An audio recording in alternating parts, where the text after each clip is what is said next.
Bitácora Podcast es un archivo abierto pensado por PH, Plataforma Horizontal, un equipo de docentes y estudiantes que investigamos en la Universidad Nacional de Río Negro. Este proyecto es continuación de Bitácora Artistas, un ciclo de encuentros donde dialogamos con artistas de la escena norpatagónica desde una mirada situada.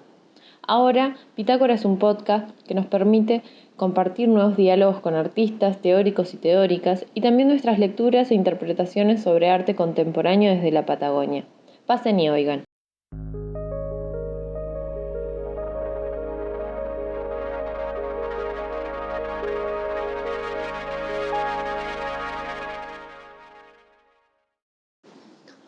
No hay una sino muchas Patagonias, con diferentes vías y puertas de entrada, surcadas por fronteras inevitables, pero también por puentes y zonas de cruce.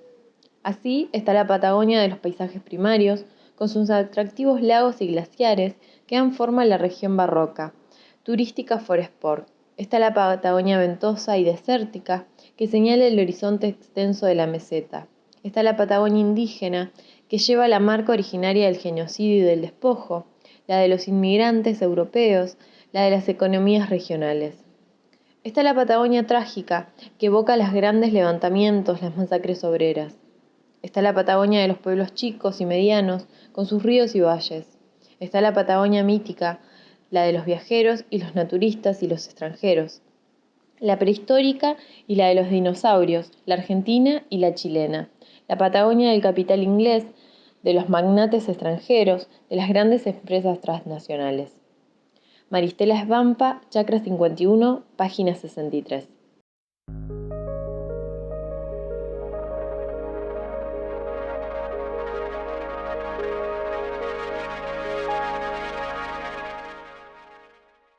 Bitácora Patagonia. En el episodio de hoy nos reunimos a conversar con Sol Tuero, editora junto a Jorge Piccini de Patagonia, un libro de fotografía que llegó a nuestras manos en este recorrido que estamos transitando. En esta publicación, la pregunta sobre las identidades del suelo que habitamos bajo los lentes de las artes visuales contemporáneas está presente. Sol Tuero es bibliotecaria y fotógrafa. Nacida en el conurbano bonaerense, llegó a Bariloche en 2012. Sus trabajos actuales investigan, con diversos recursos fotográficos, el paisaje en Bariloche y Patagonia, así como los discursos inherentes en las conformaciones del otro. Como saben, quienes ya nos escucharon, somos un proyecto de investigación de la Universidad Nacional de Río Negro y para este episodio trabajamos María José Melendo, Celeste Belenguer, Andrea San Martín y quien les habla, Tamara Bollman. Patagonia es un libro editado en 2020 por Sol Tuero y Jorge Piccini que reúne obras de 22 artistas y un texto final sobre la conquista del desierto de la investigadora Pilar Pérez. Una publicación que se pregunta por un suelo común y por cómo se aborda la Patagonia desde la fotografía. Imágenes a color y para textos poéticos y curatoriales, desde una mirada sensible, es lo que las lectoras y lectores curiosos van a encontrar a la hora de visitar este libro. Libro archivo, libro muestra, libro objeto, que proponen sus compiladores. Hola Sol, ¿cómo estás? Bueno, lo primero que queríamos preguntarte es, ¿cuál es la razón por la que decidieron titularlo Patagonia? Bueno, me parece muy acertado esta suerte de prólogo con el cual empezamos. Me parece que, bueno, justamente hoy es más difícil, ¿no? Pensar la Patagonia como un todo, un bloque. Entonces, partir desde esa suerte de nominalización en singular, justamente lo que propone es una tensión. Un poco en ese sentido también con el arte de tapa de Marcela Magno, con Land, o sea, ¿no? Como que esa tensión de que es Patagonia está ya presente, bueno, desde la tapa, de alguna forma. Aparte, en general, no sé, como lectora, como persona que habitualmente va a las librerías, ¿no? Uno piensa, bueno, voy a buscar un libro sobre Patagonia, y bueno, siempre ese primer imaginario, ¿no? que nos aparece es la del paisaje sublime, la del paisaje o bien ya bucólico, frente a otras posibilidades de pensar este territorio, este espacio, este paisaje. Así que bueno, me parece que responde un poco a eso, ¿no? Hay una serie de imaginarios cristalizados en cuanto a qué es eso llamado Patagonia. Entonces, en esa singularidad, la del título, ¿no? Esta cuestión de la imagen de tapa, me parece que se condensan un montón de tensiones. Entonces, lo que nombrábamos, ¿no? Frente a ese imaginario cristalizado, que es justamente el que habitualmente circula, nada, nos pareció acorde, ¿no? Hay una tensión en ese nombre. Ahora bien, ¿qué es ese imaginario cristalizado en contraposición? Entonces, por un lado, esto tiene que ver con varios imaginarios. Está por un lado, bueno, la idea del paraíso, toda esta cuestión del paisaje pensado en términos románticos, que tiene que ver con esta idea del paisaje sublime, ¿no? Que es un paisaje que excede, ¿no? A aquello controlado por lo humano, que por ejemplo, no sé, aparece, qué sé yo, en la literatura nacional como discurso, con La cautiva. Hay un libro súper interesante de Paola Cortés Roca que analiza cómo aparecen estos discursos, estos imaginarios y cuál es esa construcción hasta el proyecto del Estado-nación moderno, ¿no? Que de alguna forma lo que hace es apropiarse, constituirse, extenderse en todo ese territorio, ¿no? Entonces, de aquello sublime, por decir así, ingobernable, hasta este otro paisaje que tiene que ver con la belleza, una belleza controlada, con lo bucólico, con este paisaje fértil.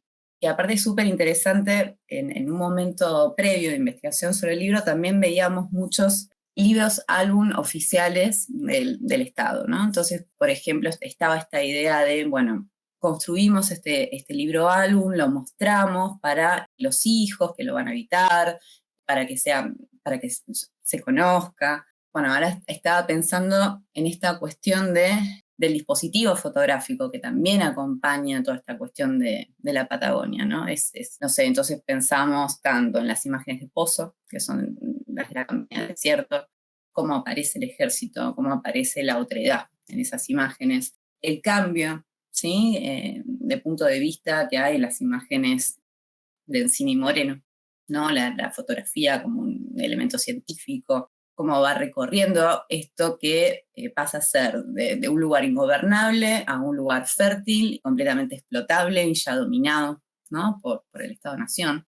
Entonces, bueno, algo más que voy a agregar es otro imaginario, por ejemplo, cristalizado es el turístico, ustedes también lo nombraban al principio, un paisaje consumible, y quizás una cualidad para que ese paisaje sea consumible sea un paisaje que no tiene conflicto. Un poco sobre todo ese imaginario que de alguna forma sigue muy presente, por ejemplo, en Bariloche, que es el lugar en el que habito. Sin ir más lejos, hace poco la Municipalidad de Bariloche, que es un municipio intercultural ya desde hace algunos años, pero volvió a nombrar aquel espacio que es el centro cívico, que habitualmente, especialmente, bueno, para todo lo que es la marcha del 24 de marzo, se lo denomina más popularmente Plaza de los Pañuelos y de los Kulturkuf. Se volvió a poner una plaquita que dice Plaza Expedicionarios del Desierto, ¿no? O sea, cómo permanentemente se vuelven a reafirmar estas construcciones. Bien, es sumamente interesante lo que decís. Nosotros igual un poco lo habíamos charlado, ¿no? Cuando vas a la librería, ¿en qué lugar estaba este libro?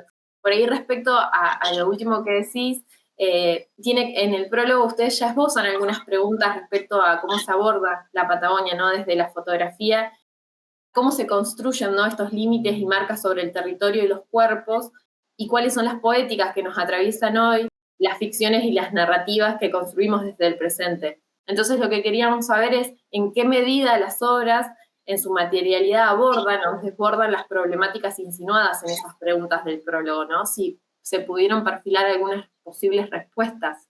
Sí, creo que el prólogo, justamente en contraposición a todo esto que decíamos antes, lo que busca es abrir estos imaginarios, ¿no? No sé si busca dar una respuesta concreta, al contrario, yo diría que no.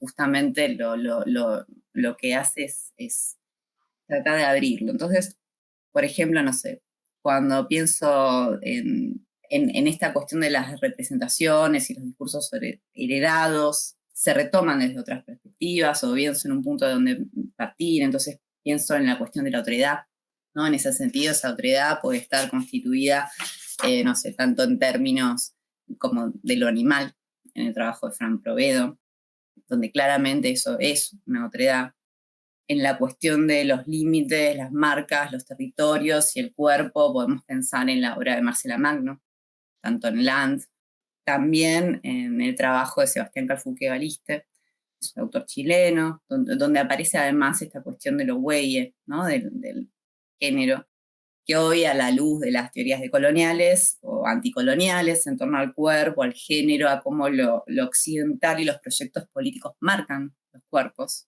Calfuqueo también trabaja mucho sobre el concepto de diáspora, ¿no? Que está muy presente esta idea.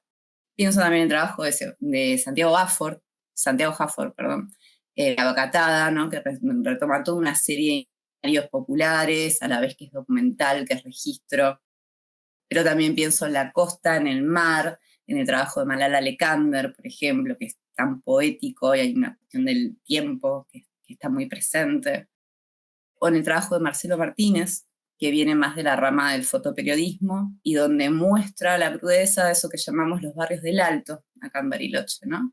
Y, por ejemplo, está la familia, está la imagen, ¿no? Una foto de él, que está la familia de Rafael Nahuel sosteniendo su retrato. Pienso en el horror del fuego, ¿no? En ese sentido, el trabajo de Patricia Viera. De hecho, el libro trae algunas performances, algunos videos a los cuales se puede acceder, un link.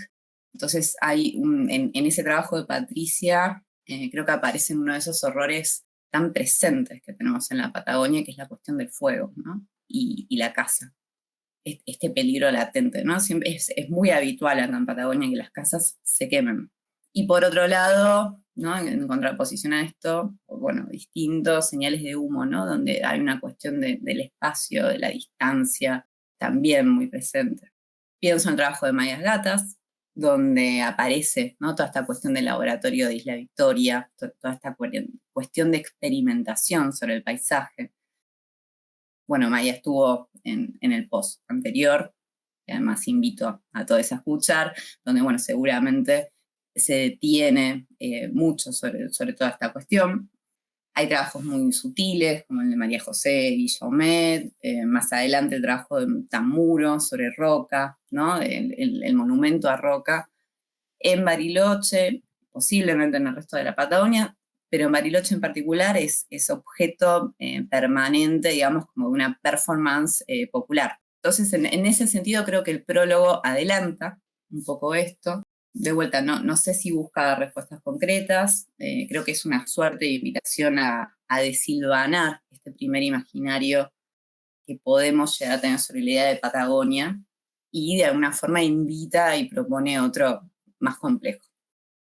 Bien, nos estás nombrando un montón de artistas y como lo adelantamos antes, son 22 y queríamos saber, bueno, cuál fue el criterio de selección de los artistas, cómo se realizó y si podría pensarse que desde su figura de editores oficiaron de alguna forma como curadores.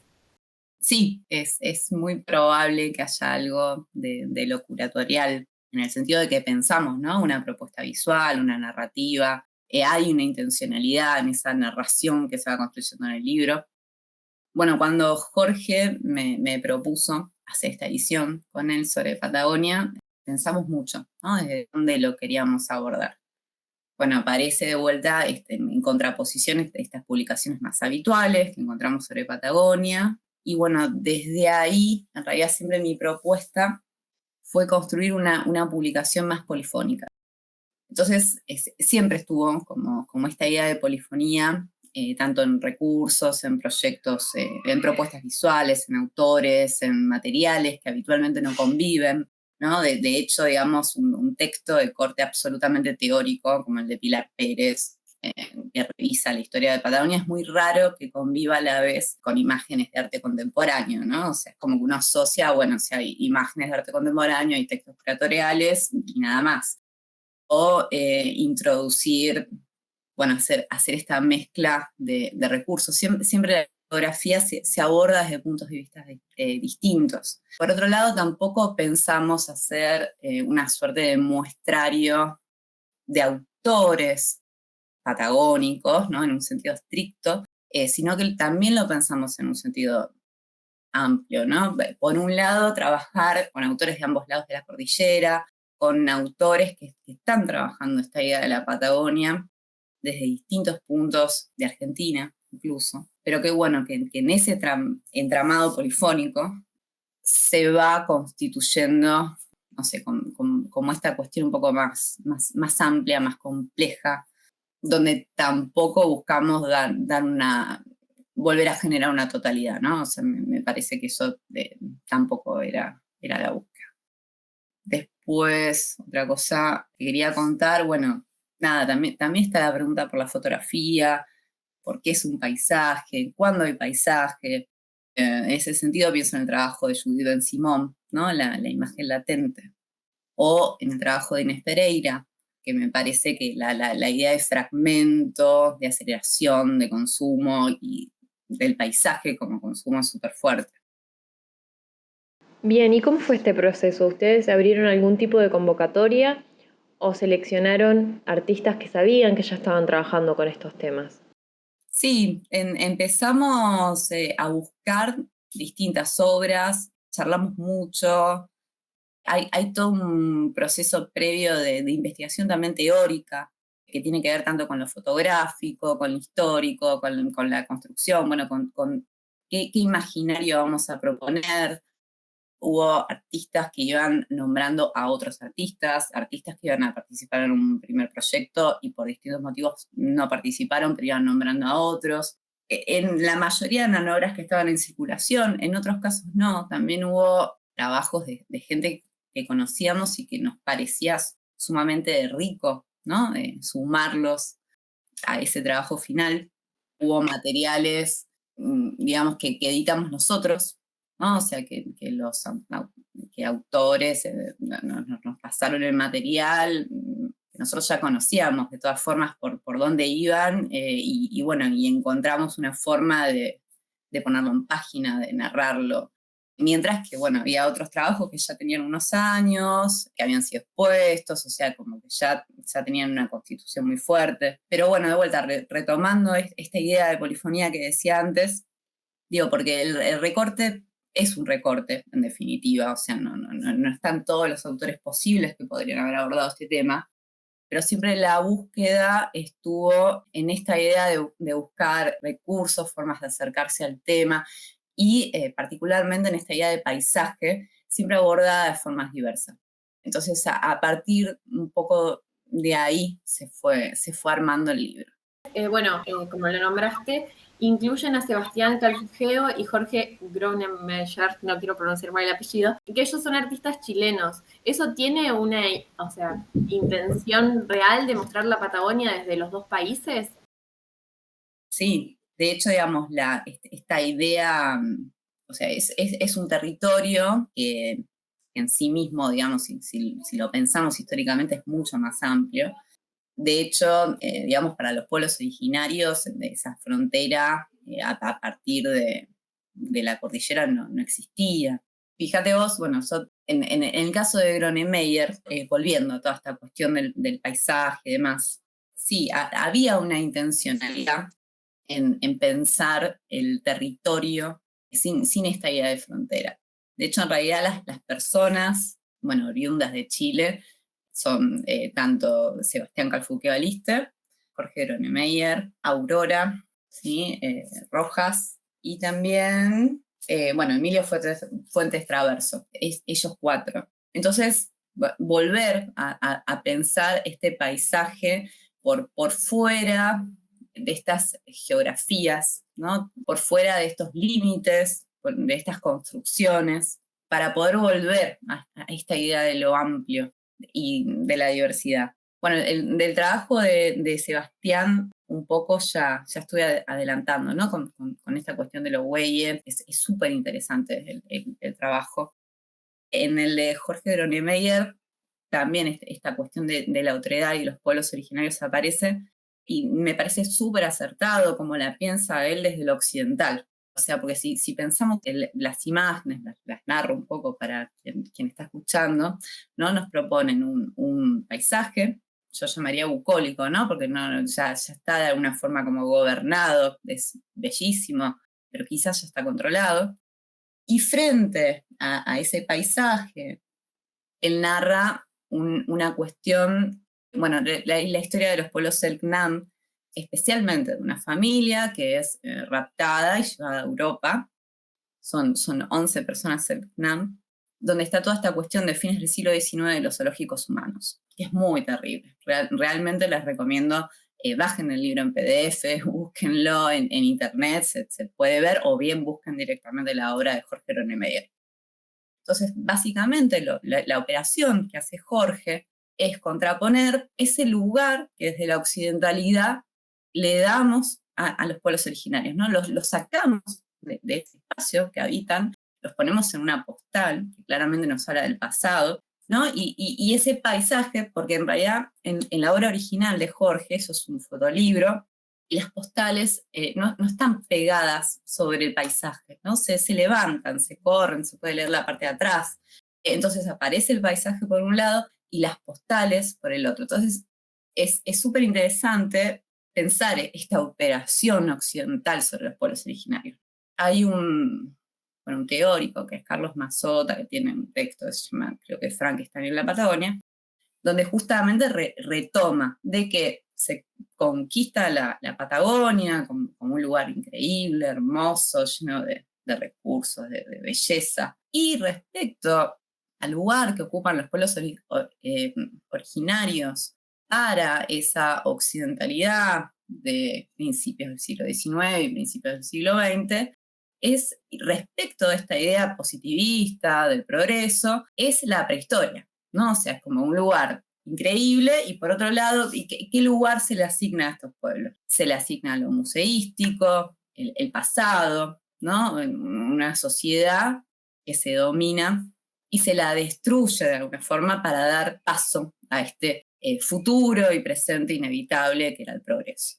Entonces, de vuelta, retomando el trabajo de Gronemeyer, me parece que eso está muy claro y que es nada, muy terrible.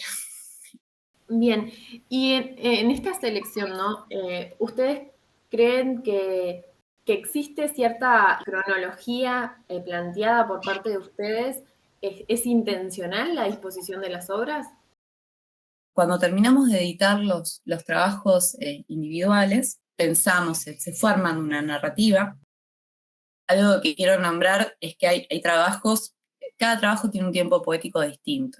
¿Sí? No es que de repente nos detenemos en tal autor y ponemos muchas fotos porque, no sé, nos parece muy importante, sino que hay fotos que por ahí, o trabajos que en 2, 3, 4 imágenes son súper potentes, ¿no? Entonces tienen otro ritmo, otro tiempo. De la misma forma, en algunos casos nos pareció interesante traer más de una obra de un autor.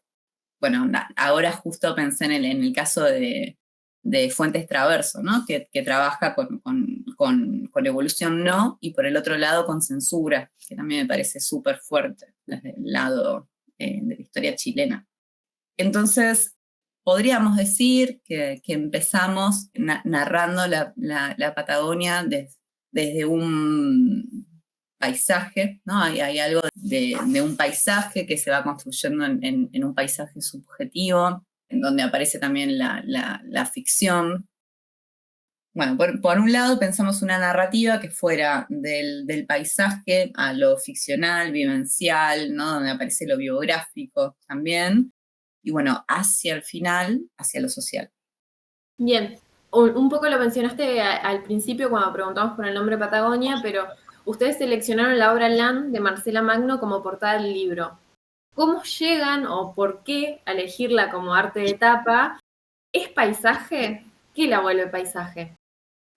Bueno, la obra de Land de Marcela Magno, bueno, creo que ante todo es como muy potente, tiene algo que la hace muy hermosa, y a la vez quizás podríamos decir que también es incómoda. Nos habla de un paisaje de explotación. Marcela trabaja con imágenes de Google Earth, que después vuelve a procesar, trabaja en distintos formatos. Son imágenes que en primera instancia las vamos a ver en blanco y negro. No necesariamente son todas de Patagonia, pero el cuerpo de trabajo es súper interesante. Y por otro lado está la cuestión del punto de vista. Es paisaje que está tomado desde arriba, desde un satélite, satélite que además corresponde o que está utilizando Google, que además es una empresa casi monopólica, podríamos decir. Entonces aparece mucho esta cuestión del poder, desde dónde se mira. En ese sentido, bueno, hay también trabajos teóricos súper interesantes sobre la cuestión del punto de vista, ¿no? Entonces no es esa mirada desde arriba de Dios, no es la mirada humana o de la razón a la misma altura, sino que es la imagen del poder. Entonces aparece esta Patagonia, aparece esta cuestión de lo geopolítico, aparece esta cuestión del extractivismo, por extensión también aparece, bueno, la cuestión del medio ambiente. Creo que la obra de Marcela en ese sentido nos lleva a pensar en esa Patagonia como en un lugar de conflicto.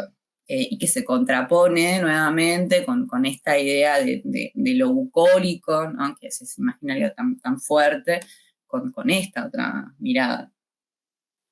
Bueno, por otro lado, la obra de Marcela Land, bueno, es muy conocida, forma parte de su, no solamente del arte de tapa de este libro, sino también de muchos otros, ¿no? Tanto a nivel nacional como internacional también. Bien, ¿y qué rol le asignás vos a la fotografía en tanto registro y dispositivo del arte contemporáneo? Bueno, yo creo que la fotografía, creo que es una herramienta más del arte contemporáneo. Por otro lado, mientras estaba revisando algunos archivos para esta charla, pensaba en el peso de la fotografía como tecnología científica, como tecnología de la visión, que estuvo súper presente, ¿no? en el proceso de apropiación y dominio de este territorio.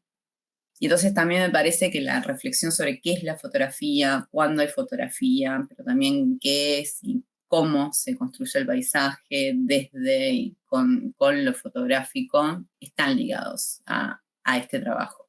Bueno, un poco ya lo fuiste como desarrollando, pero bueno, somos oyentes vagos, ¿no? Entonces, ¿cuál es tu mirada respecto a la idea de paisaje? ¿Es posible para vos pensar en el paisaje en términos políticos? Creo que un paisaje es ante todo político. Por dar un ejemplo, al menos acá en Nor Patagonia, estamos tan habituados, ¿no? A que nos digan qué y cómo debemos mirarlo.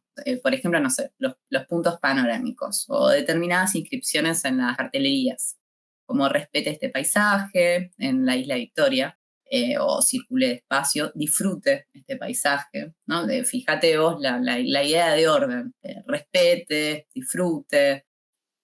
También en ese sentido, volviendo a esta idea de, bueno, ¿qué es un paisaje? Si el paisaje, cómo se piensa.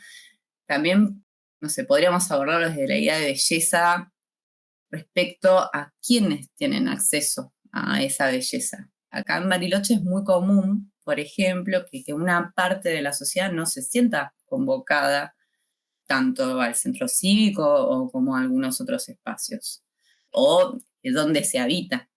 Por otro lado, hay trabajos muy interesantes que piensan el paisaje en términos feministas, por ejemplo, ¿no? Esta idea de los parques nacionales, ¿no? Al cuidado de un Estado patriarcal que los asocia a lo femenino en esos términos, que se debe cuidar, que se tiene que mantener virgen. Por otro lado, pensar esta idea de dónde se ubican los parques nacionales, en las fronteras. Hay una cuestión política muy fuerte ahí. O qué paisaje es digno de convertirse en un parque nacional.